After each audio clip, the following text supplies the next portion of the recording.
Tushda uy qurishni ko'rishning ta'birlari.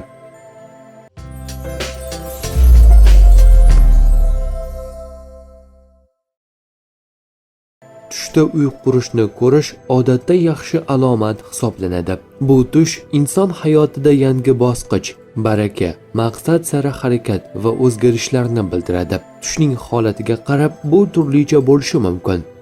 Tushda yangi uy qurayotgan bo'lsangiz, hayotingizda yangi imkoniyatlar, ish yoki oilaviy yangiliklar bo'lishi mumkin. Ba'zan bu boylik va obro' orttirishni ham anglatadi.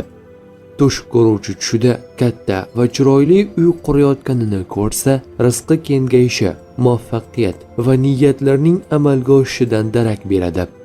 Tushda qurayotgan uyi pishiq g'ishtdan ekanini ko'rsa, mustahkam kelajak, tinchlik va barqarorlik belgisi hisoblanadi. Tushda qurayotgan uyi tugallanmay qolsa, rejalarda to'siq yoki sabr talab qilinadigan vaziyatlarni bildirishi mumkin.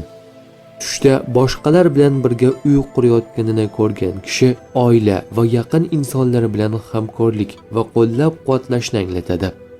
Tushda loydan va eski materiallardan uy qurayotganini ko'rsa, ayrim ta'birlarda vaqtinchalik qiyinchilik yoki ortiqcha tashvish deb talqin qilinadi. Islomiy tush ta'birlarida ham uy qurish ko'pincha oilaning kengayishi, nikoh, moliyaviy yaxshilanish yoki insonning o'z hayotini yangidan qurishga intilishi bilan bog'lanadi.